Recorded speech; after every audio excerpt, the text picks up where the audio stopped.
আপনি কি তেহারি রেসিপি খুঁজছেন? তাহলে এই রেসিপিটা ফলো করতে পারেন। আসসালামু আলাইকুম everyone, welcome to Papiya's kitchen.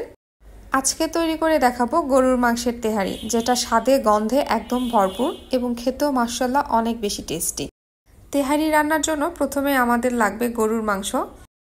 এখানে আমি প্রায় সলিড মাংস, চর্বি, হাড়সহ 1 কেজি মাংস নিয়েছি। মাংসগুলো আমি মিডিয়াম সাইজ করে কাট করে নিয়েছি এবং ধুয়েও খুব ভালোভাবে পরিষ্কার করে নিয়েছি। এবার মাংসগুলো আমি ম্যারিনেট করে নিচ্ছি। প্রথমে এখানে দিয়ে দিচ্ছি 1 কাপ পরিমাণ টক দই। হাতের কাছে টক দই না থাকলে বাটার মিল্ক ইউজ করতে পারেন। এরপর দিয়ে দিচ্ছি 4 টেবিল চা চামচ বাদাম বাটা। এখানে আমি চীনা বাদামটা নিয়েছি, আপনারা চাইলে কাঠবাদামও দিতে পারেন। দিয়ে দিচ্ছি 1 চা চামচ কিশমিশ বাটা। তারপর দিয়ে দিচ্ছি 1 চা চামচ রসুন বাটা আর 1.5 টেবিল চা চামচ আদা বাটা।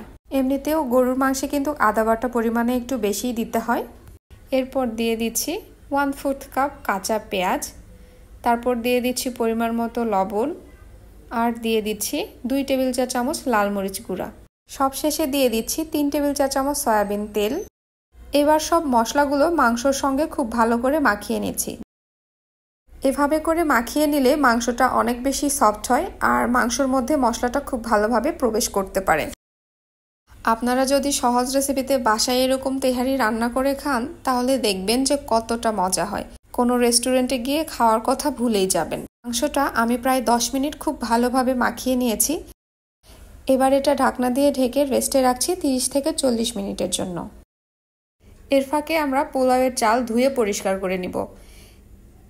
এর জন্য একটা মিক্সিং বোলে নিয়ে নিয়েছি 3 কাপ পরিমাণ চিনি গুঁড়া চাল। এবার পর্যাপ্ত পরিমাণ পানি দিয়ে খুব ভালো করে ধুয়ে আমি পরিষ্কার করে নিচ্ছি। ততক্ষণ পর্যন্ত ধুয়ে নিব যতক্ষণ না পর্যন্ত একদম ক্লিয়ার পানি বের হচ্ছে।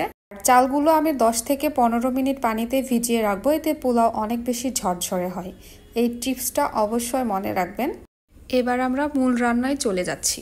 প্রথমে চুলাতে আমি একটা বড় সাইজের হাঁড়ি বসিয়ে দিয়েছি আর এর মধ্যে দিয়ে দিচ্ছি 1/3 কাপ রান্নার তেল। তারপর দিয়ে দিচ্ছি গোটা গরম মশলা।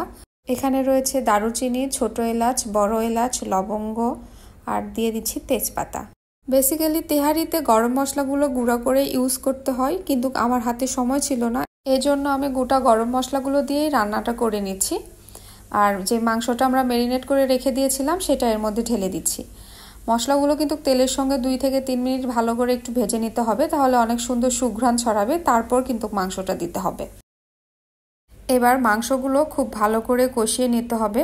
প্রায় 8 থেকে 10 মিনিট আমি এভাবে করেই রান্না করে নিব। এরকম কষানোর সময় দেখবেন মাংস থেকে এমনিতেই পানি ছেড়ে দিবে।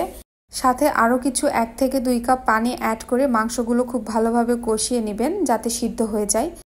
রান্নাটা করতে করতে আমার একটু অসুবিধা ফিল হচ্ছিল, এই জন্য আমি হাঁড়িটা চেঞ্জ করে নিয়েছি। কষানোর এই পর্যায়ে আমি দিয়ে দিচ্ছি সরিষার তেল। এতে তেহারিতে যে সরিষার একটা স্ট্রং ফ্লেভার সেটা থাকবে এবং তেহারিটা খেতে অনেক বেশি মজা লাগবে। মাংসটা খুব ভালোভাবে কষানো হয়ে গিয়েছে আর এই পর্যায়ে মাংসগুলো 90% সিদ্ধ হয়ে গিয়েছে। মাংস থেকে মশলাগুলো ঝরিয়ে একটা বাটিতে তুলে নিচ্ছি। মাংসর যে তেল মশলাটা রয়েছে এবার এর মধ্যে আগে থেকে পানি ঝরিয়ে রাখা সেই পোলাওয়ের চালগুলো দিয়ে দিলাম। এবার এই তেল মশলার সঙ্গে চাল ভেজে নিচ্ছি 15 থেকে 20 মিনিট আর চুলার তাপ রেখেছি একদম মিডিয়াম ফ্লেমে। চাল ভাজা হয়ে গিয়েছে, যখন এরকম ভাজা ভাজা হয়ে আসবে তখন এই পর্যায়ে আমি অ্যাড করে দিচ্ছি ফুটন্ত গরম পানি। এখানে আমি 3 কাপ চালের জন্য 6 কাপ পানি নিয়েছি।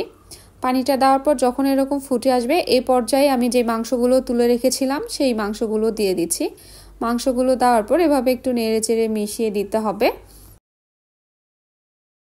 পানিটা যখন হালকা টেনে আসবে এই পর্যায়ে আমি দিয়ে দিচ্ছি গুঁড়া দুধ।